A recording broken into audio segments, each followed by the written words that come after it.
Saludos cordiales, doctora Betina Bonilla y estimados compañeros. Sean bienvenidos a esta video exposición.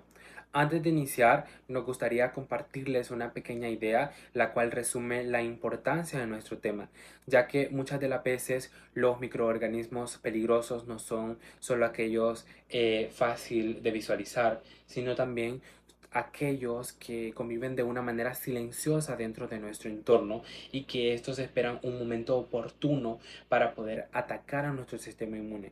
En esta ocasión, nosotros vamos a presentar el seminario de investigación número 44, el cual tratará sobre el género nocardia, correspondiente a la asignatura de enfermedades transmisibles 1 del teórico 2, presentado por los estudiantes Portillo Turcio, Francisco Antonio y mi persona, Quinteros Cruz, Diego Bryan.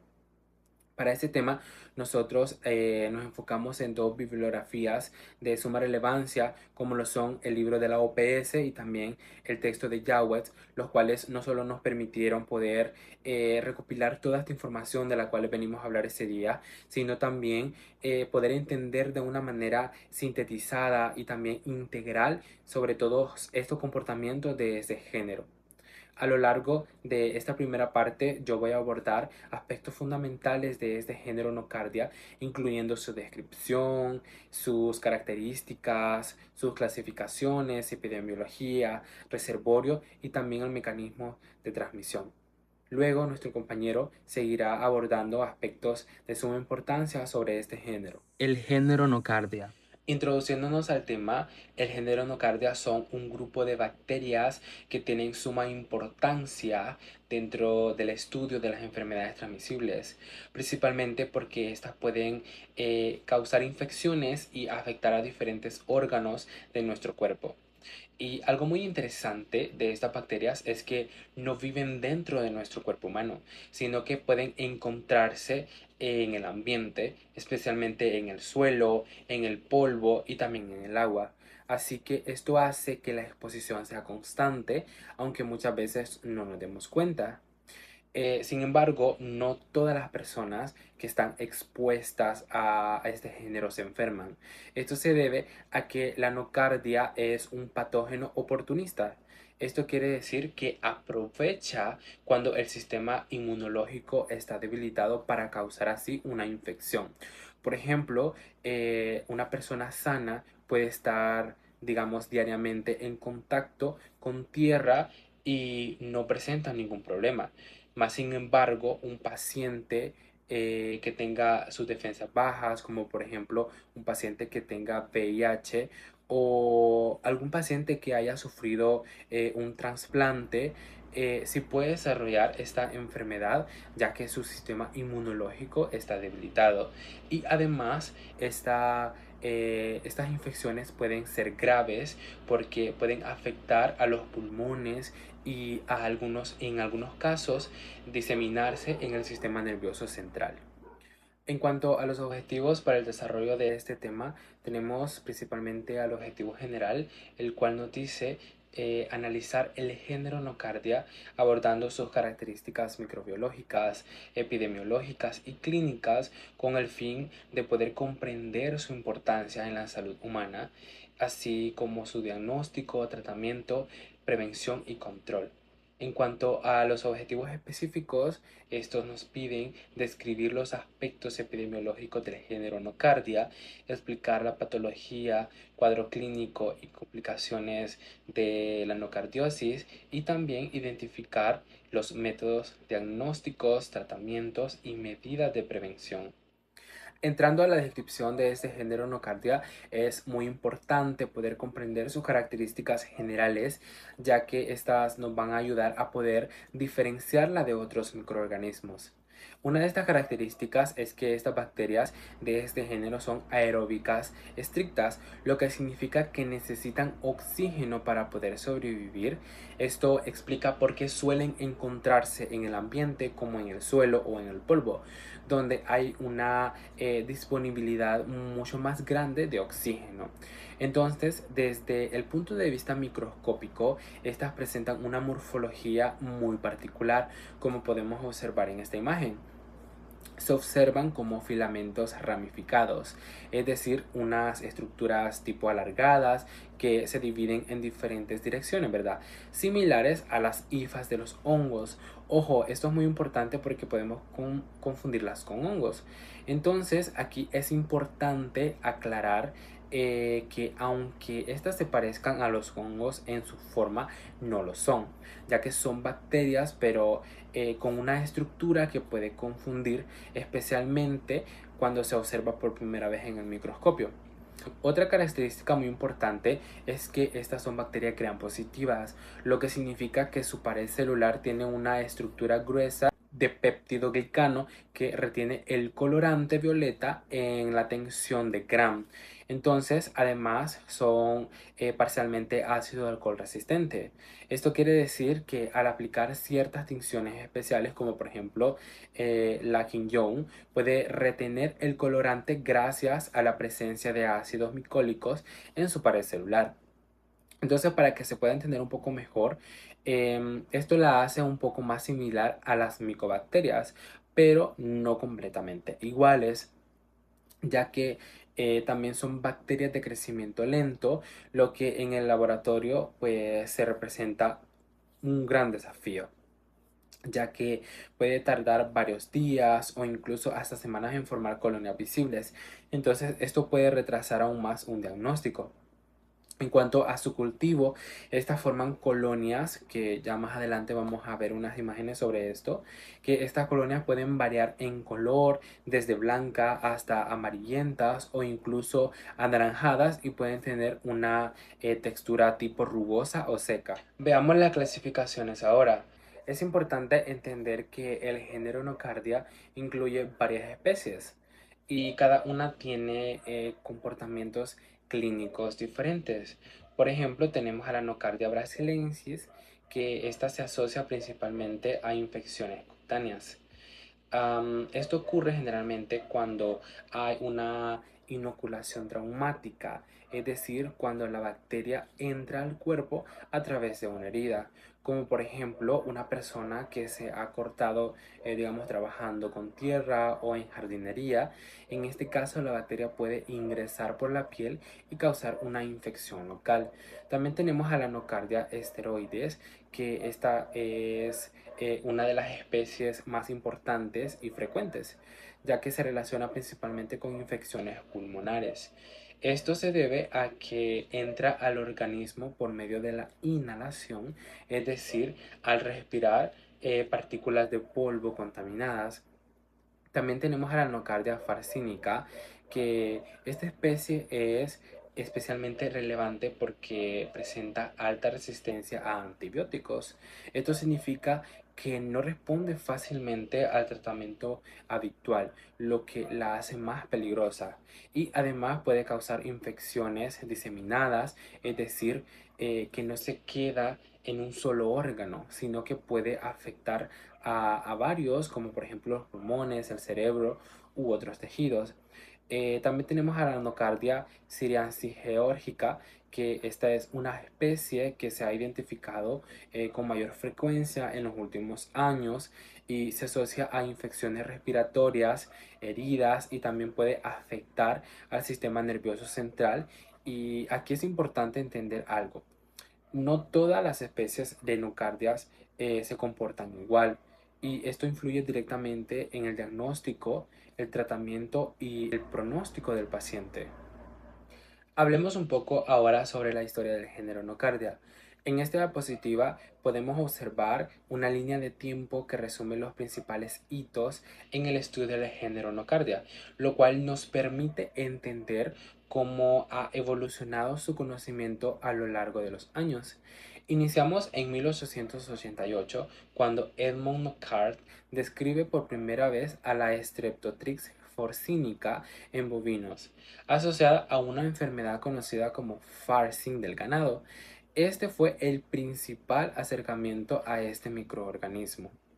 Luego, en 1889, Victor Trevisan propone el nombre del género Nocardia en honor a Nocard, establecido así su clasificación inicial. Posteriormente, en 1890, Hans Eppinger reporta el primer caso de enocardiosis, lo cual fue muy importante ya que permitió reconocer que este microorganismo tanto podía afectar al ser humano y no solo a animales.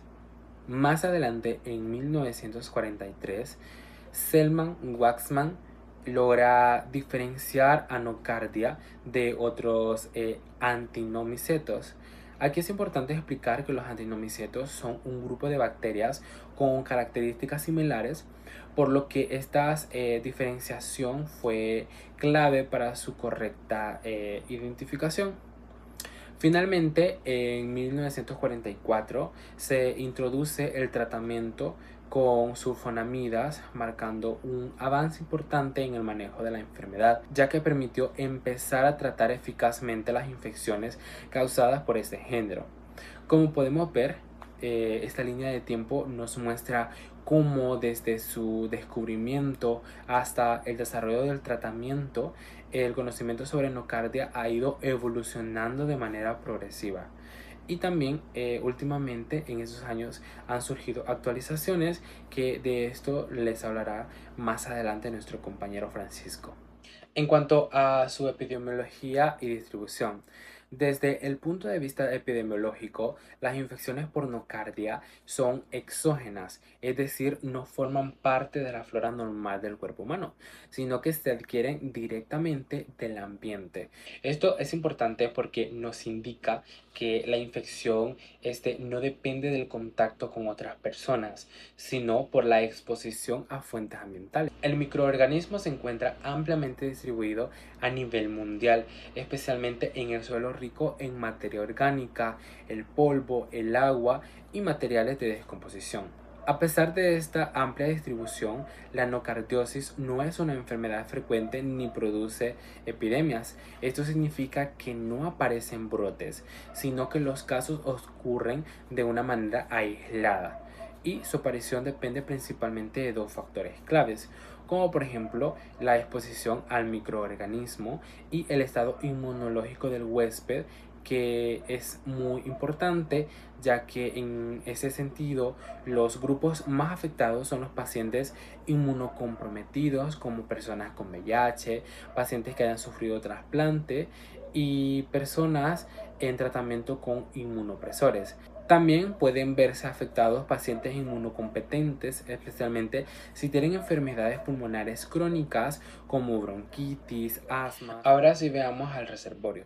El principal reservorio del género nocardia es el ambiente, como ya les venía mencionando anteriormente, especialmente el suelo con alto contenido de materia orgánica. Sin embargo, no se limita solo al suelo, también puede encontrarse en el polvo, en el agua, en el aire, en materia en descomposición.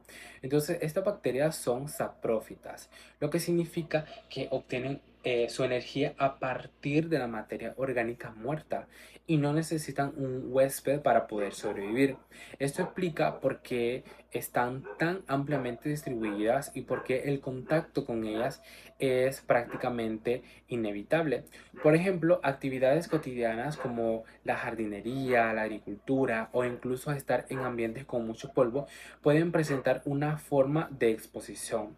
Y algo clave que podemos mencionar acá es que no existe un reservorio humano, lo cual refuerza que no hay transmisión de persona a persona. En cuanto al periodo de incubación, aquí podemos observar dos imágenes que representan el crecimiento del microorganismo en medios de cultivo. En la imagen de la izquierda se aprecia una colonia con aspecto filamentoso de apariencia como algo nodosa, lo cual es característico del género nocardia debido a su forma de crecimiento similar al de los hongos, como ya decíamos anteriormente. Una capa. Por otro lado, la imagen de la derecha se observa una cámara de Petri donde se evidencia múltiples colonias bacterianas del género, lo que indica la capacidad del microorganismo para crecer y multiplicarse en condiciones de laboratorio. Entonces, el periodo de incubación en la nocardiosis no está claramente definido.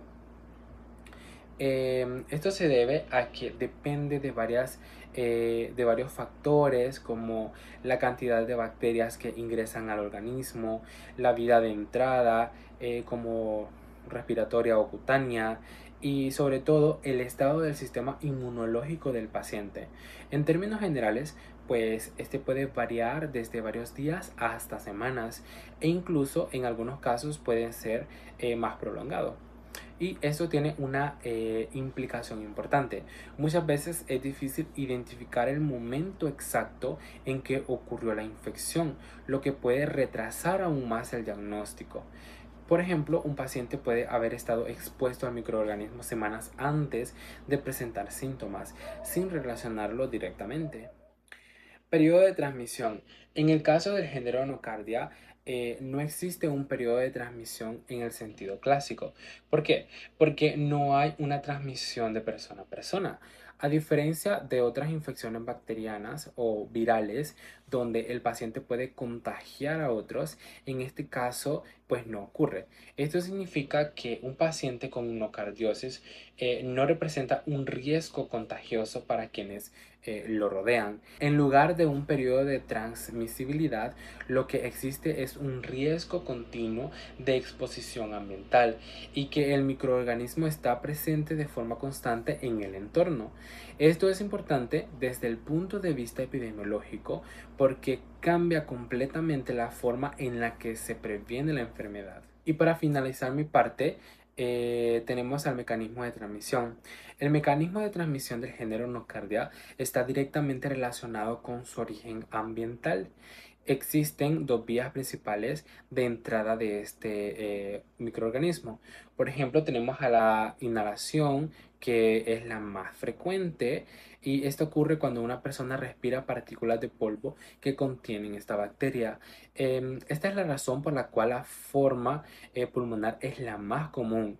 Por ejemplo, una persona que trabaja en construcción, en agricultura o en ambientes con mucho polvo puede inhalar estas partículas sin darse cuenta. También tenemos a la inoculación cutánea. Esta ocurre cuando la bacteria entra a través de una lesión en la piel. Esto puede suceder por cortaduras, heridas, traumatismos. Por ejemplo, una persona que se corta mientras manipula tierra o plantas puede introducir la bacteria. Una vez que la bacteria entra al organismo, esta puede quedarse localizada, por ejemplo, en la piel o en el pulmón, o diseminarse en otros órganos, especialmente al sistema nervioso central. Y esto ocurre con mayor frecuencia en pacientes inmunocomprometidos. Entonces, en este caso, el ambiente actúa como la principal fuente de infección, lo que aplica por qué la enfermedad depende más de la exposición y del estado del huésped que la transmisión entre personas. Hasta aquí culmino mi parte y a continuación nuestro compañero Francisco seguirá explicando más a profundidad sobre este. Susceptibilidad. La susceptibilidad de la infección del género nocardia depende principalmente del estado inmunológico del huésped. Este se considera un patógeno oportunista, ya que afecta frecuentemente a individuos inmunocomprometidos. Los principales factores de riesgo que incluyen enfermedades que alteran la inmunidad celular son el VIH-Sida, las neoplasias, el uso de corticoides e inmunosupresores, así como también es la diabetes mellitus, enfermedades pulmonares crónicas y trasplante de órganos. En personas inmunocompetentes la infección es menos frecuente, pero puede ocurrir siempre debido a una exposición intensa o por lesiones cutáneas. Generalmente se da de forma localizada. Patogenia o patología. Su patología se basa en la inhalación o inoculación traumática. Esta iba de la fagocitosis y causa infecciones crónicas supurativas o granulomatosas, principalmente en los pulmones. Pueden ser cutáneas, diseminadas, frecuentemente en el sistema nervioso central. También puede ser el paciente inmunodeprimido el de mayor riesgo. Se piensa que la neumonía y la enfermedad diseminada siguen a la inhalación de los micelos bacterianos fragmentados. Las características histológicas típicas de la nocardiosis es un acceso intensamente infiltrado con neutrófilos y necrosis notoria.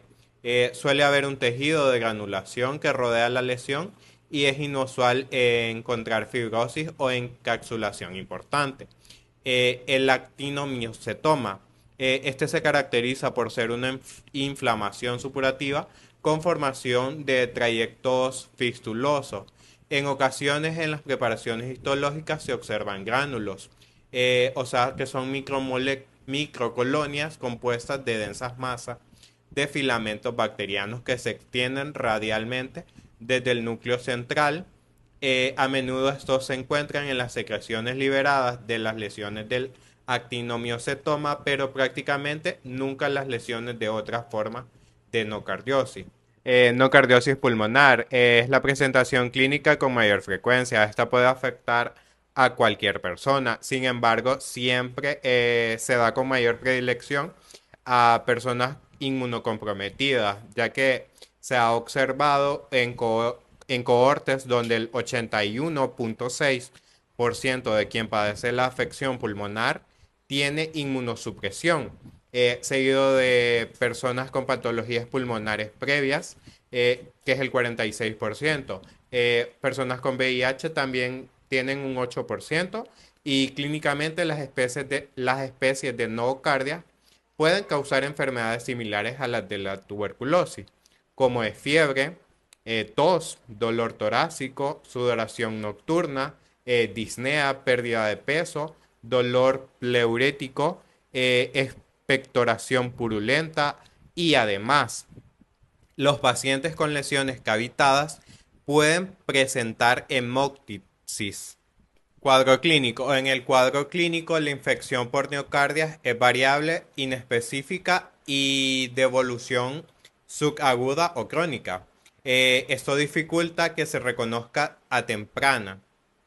Su presentación depende principalmente de la vía de entrada del microorganismo, o sea, dónde ha entrado este microorganismo. Puede ser por el pulmón, la piel o el sistema nervioso central. La forma más frecuente es la nocardosis pulmonar. Es adquirida por inhalación.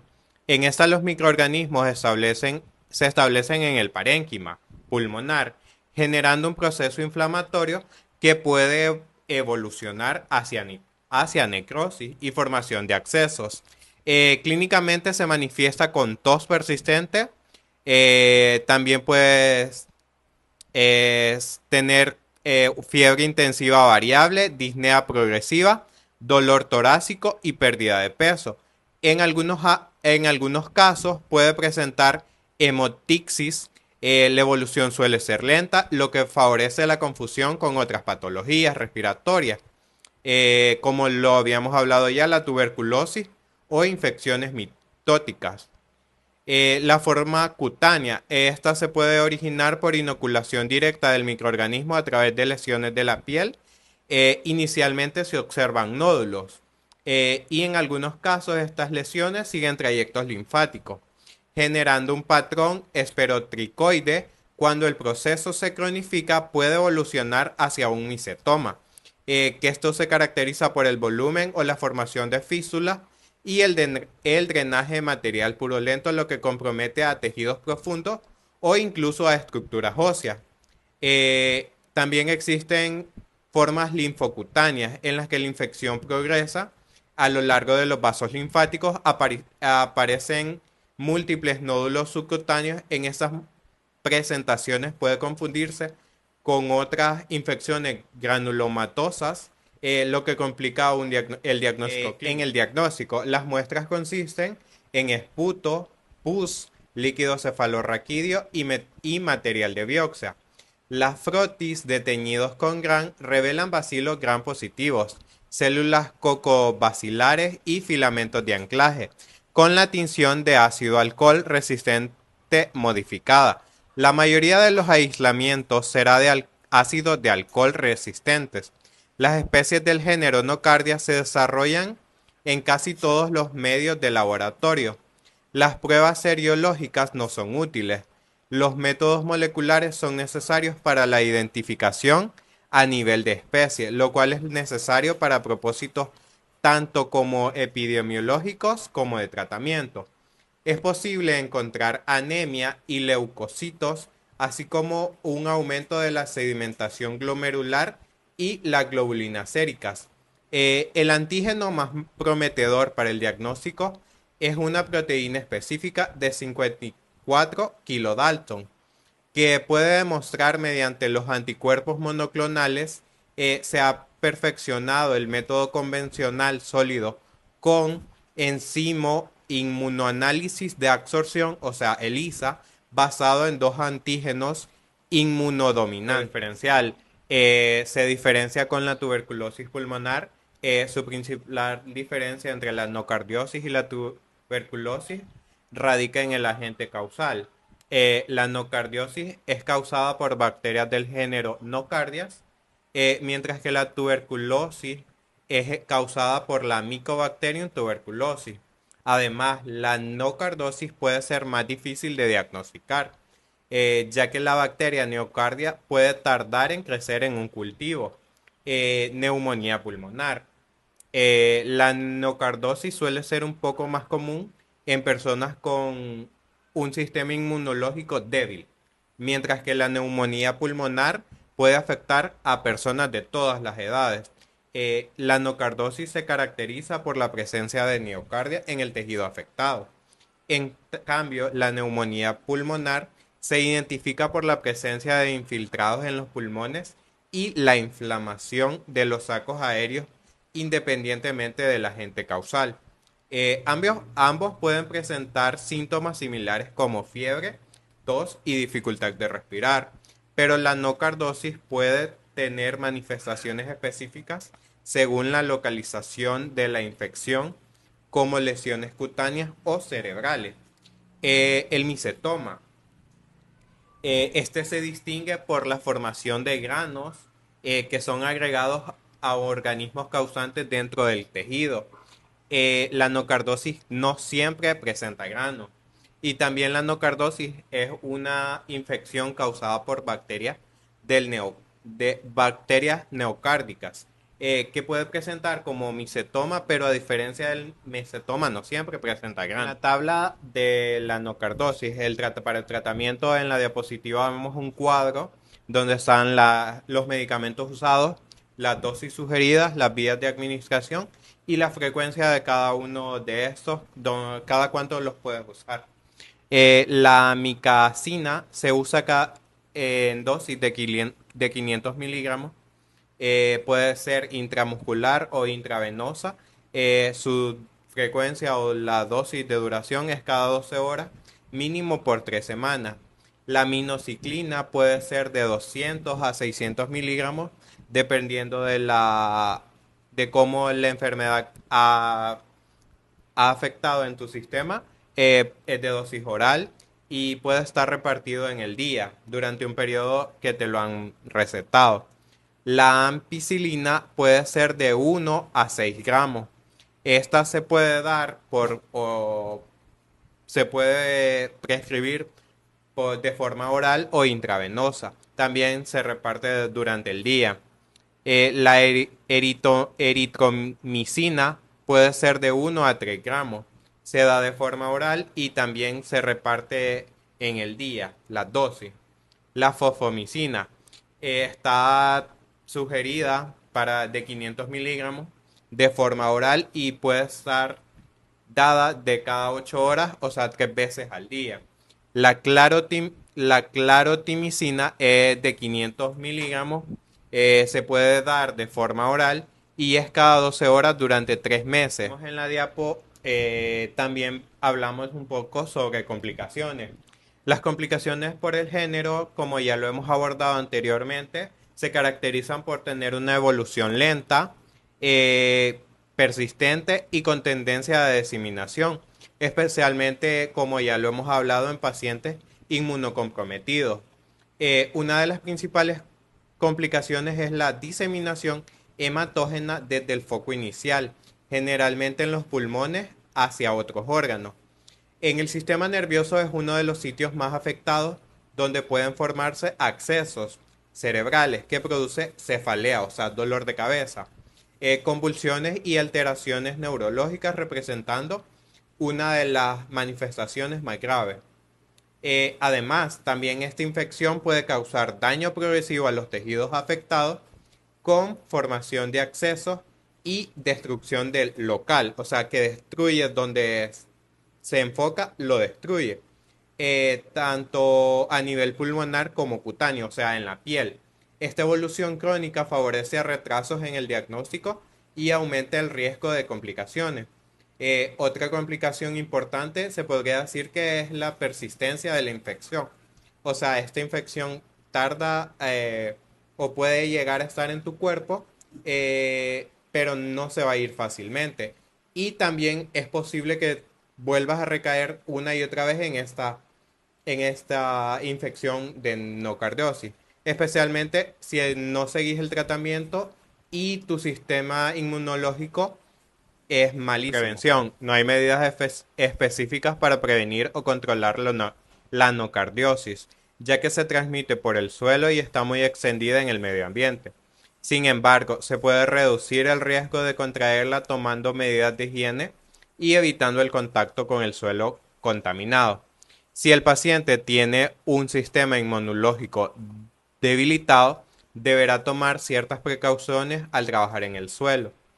Por ejemplo, usar zapatos y guantes, usar ropa que cubra su piel, vendar las heridas y cortes, y si se ha sometido a un trasplante de órganos, es posible que se le administren antibióticos para prevenir infecciones bacterianas. Se ha demostrado que esto podría prevenir la nocardiosis. El tratamiento de nocardosis debe durar de al menos 6 meses en pacientes inmunodeprimidos. El tratamiento debe continuarse hasta que los síntomas se remitan. Por otro lado, también es fundamental reforzar las medidas de autocuidado en personas con factores de riesgo, evitando la exposición innecesaria a ambientes con alta carga de polvo o materia orgánica, especialmente en actividades como jardinería o manipulación de la tierra. La identificación temprana de signos como fiebre persistente, tos o lesiones cutáneas permiten un diagnóstico oportuno o un inicio precoz del tratamiento, lo cual es clave para evitar la progresión de la enfermedad. Asimismo, el control adecuado de las enfermedades de base y el seguimiento médico continuo contribuyen a reducir la gravedad de la infección y mejorar el pronóstico del paciente. Con el tema, vamos a hablar un poco acerca de las actualizaciones del género. En los últimos años, en el estudio del género, se han experimentado avances significativos, especialmente en el ambiente diagnóstico, terapéutico y en la comprensión de su comportamiento clínico. Uno de los principales avances que se ha demostrado es que para descubrir el género, no solamente se utilizan géneros de cultivo, se utilizan métodos como el Matiltox, que es una nueva tecnología acerca en láser para, para identificar diferentes hongos o bacterias, lo que resulta fundamental para orientar el tratamiento adecuado. También se ha actualizado el enfoque terapéutico en cuanto a la duración del tratamiento, recomendándose esquemas prolongados, lo que puede extenderse por varios meses, dependiendo de la localización de la infección y el estado inmunológico del paciente, con el objetivo de prevenir caídas. Otro aspecto relevante es el aumento del reconocimiento de nuevas especies clínicas dentro del género, lo que ha permitido entender mejor la diversidad de sus presentaciones y la relación con distintos cuadros clínicos. Esto ha contribuido a mejorar la correlación entre la especie, su virulencia y la respuesta al tratamiento. En el ámbito clínico, se ha enfatizado la necesidad de mantener un alto índice de sospecha, especialmente en pacientes inmunocomprometidos o con infecciones de evolución atípica. La nocardosis continúa siendo una enfermedad subdiagnosticada, por lo que su identificación temprana es fundamental para reducir la morbimortalidad. Finalmente, se han fortalecido las estrategias de manejo integral del paciente.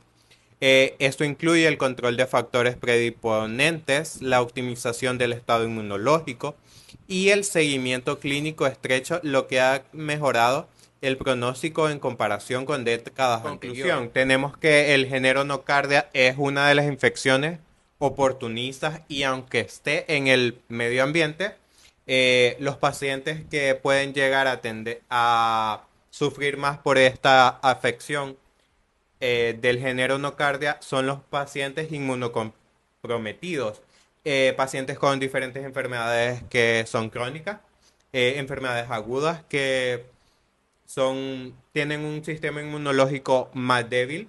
Eso se debe a que el género entra por diferentes vías, puede ser por la piel, pulmones, y a partir de esto tiene diferentes manifestaciones clínicas y puede ser un reconocimiento difícil. La revisión de los distintos cuadros clínicos, por ejemplo, como el diagnóstico diferencial, también tenemos que en el diagnóstico se diferencia mucho con la tuberculosis. Puede dar los mismos síntomas, pero da una tos persistente. Hemos llegado a la conclusión de que el diagnóstico y el tratamiento permanece estable para la identificación adecuada del microorganismo, junto con el uso de terapias apropiadas. Es fundamental para mejorar el pronóstico de este paciente que es inmunocomprometido, y también en este trabajo se evidenció que el valor del trabajo colaborativo en el desarrollo del seminario de investigación. ¿A qué concluimos? Que el género pues es más